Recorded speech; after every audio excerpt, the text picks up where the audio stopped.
नमस्कार दोस्तों, मैं अंकुर उपाध्याय स्वागत करता हूं आप सभी का आपके अपने YouTube channel share market analysis में। ये जो बाजार चल रहा है ना, इस समय भारतीय बाजार तूफानी रफ्तार में दिख रहा है आपको। स्मॉल कैप और mid cap continue higher highs लगा रहे हैं। यहां मैं आप सभी के साथ एक कॉन्ट्रा कॉल शेयर कर रहा हूं। अब मैं यहाँ पे अपने व्यूअर्स से ये कहना चाहूंगा कि भैया ये समय नहीं है अब खरीदारी करने का स्मॉल कैप और मिड कैप में। कोई भी स्टॉक हो A to Z, अब खरीदारी करने का समय नहीं है। आपने ले रखा है, होल्ड कर सकते हो, हल्का फुल्का प्रॉफिट जब आपका दिल करे बुक कर सकते हो। बट अगर आपके मन में लालच आए किसी भी स्टॉक को देखकर, उसको मत खरीदना।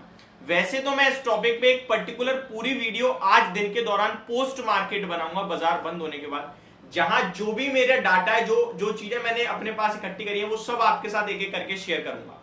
लेकिन अभी बात करेंगे रिलायंस के स्टॉक के बारे में। रिलायंस की बात की जाए तो लगभग 2418 रुपीज के लेवल्स पे करंटली स्टॉक ट्रेड करता हुआ दिख रहा है। लगभग 8 रुपए की तेजी है स्टॉक में।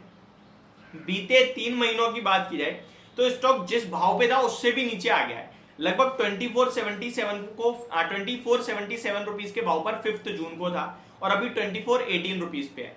हालांकि इस स्टॉक में भी आप 260 रुपए और ऐड करो, क्योंकि वो जियो फाइनेंशियल का जो शेयर है ना, वो यहीं से निकला है, इसी से डीमर्ज हुआ है। जिसके पास 2 महीने पहले था उसको 260 रुपए का जियो का भी शेयर मिला है। इसके हिसाब से स्टॉक की वैल्यू हो जाएगी 2680 रुपए की, जो कि अगर आप देखेंगे तो टॉप 2800 साढ़े 2800 से 200 रुपए सस्ता ही मिल रहा है। मैं ओवरऑल मार्केट कैप पे आ जाता हूं। रिलायंस का मार्केट कैप करंटली 16,37,000 करोड़ का है। जियो फाइनेंशियल का 1.5 लाख करोड़ का मार्केट कैप है, लेकिन 1,20,000 करोड़ की इक्विटी डीमर्ज हुई थी। जिस हिसाब से आप देखें तो लगभग 17,57,000 करोड़ का मार्केट कैप हो गया, जो कि ठीक है। बट मेरे को लगता है रिलायंस इस भाव पे बेचने के लिए तो बिल्कुल सूटेबल नहीं है, खरीदारी करने के लिए बहुत अच्छा दिख रहा है। जैसा कि मैंने आप सभी के साथ शेयर करा कि लार्ज कैप पे फोकस करना। एक चीज जो नेगेटिव है स्टॉक के लिए वो ये कि स्टॉक में इस समय बाइंग मोमेंटम बिल्कुल खत्म है। कोई इसको फोकस में नहीं रख रहा है, सब अवॉइड और इग्नोर की लिस्ट में रख रखा है इस स्टॉक को, एक तरीके से आप ये कह सकते हैं। क्योंकि मिड कैप और स्मॉल कैप में जो तेजी चल रही है उसमें सब लोग पार्टिसिपेट कर रहे हैं, सब लोग वही खरीदारी करने की कोशिश कर रहे हैं। रिलायंस या बड़े बड़े दिग्गज, चाहे HDFC बैंक हो, कोटक हो, ICICI हो, एक्सिस हो, हिंदुस्तान यूनिलीवर हो, TCS हो, इन स्टॉक्स को भी थोड़ा सा अवॉइड साइड में रखा हुआ है लोगों ने। क्योंकि लार्ज कैप में मजा ही नहीं आ रहा है। मजा कहां आ रहा है? मजा आ रहा है स्मॉल कैप मिड कैप में। और स्मॉल कैप मिड कैप अभी इतने बड़े हो गए हैं कि वो लार्ज कैप को डायरेक्ट टक्कर दे रहे हैं। तो मेरा सिंपल सा लॉजिक यही है कि अभी अवॉइड करने की राय है उनको, और खरीदारी सेफ्टी पॉइंट ऑफ व्यू से लार्ज कैप में करनी है। रिलायंस की बात की जाए तो 2420 पे, जहां मुझे खोने के लिए ज्यादा कुछ दिखता ही नहीं है इस स्टॉक में, इस भाव पे, तो मेरा खरीदारी करने के जो व्यू है इस स्टॉक में, करंट भाव से खरीदेंगे। मैं ऑलरेडी 2480 पे आप सभी के साथ शेयर कर चुका हूं। पहला इंस्टॉलमेंट डालना है, दूसरा 2420 पे डालना है जो आप डाल चुके हो, और तीसरा इंस्टॉलमेंट 2360 या 2340 पे डालना है। और स्टॉक को होल्ड करना है, इसको बेचने की जल्दबाजी मत कर देना। आपको एक चीज मैं बताना चाहता हूं, स्टॉक भारत का सबसे बड़ा भारत की सबसे बड़ी कंपनी है ये कंपनी।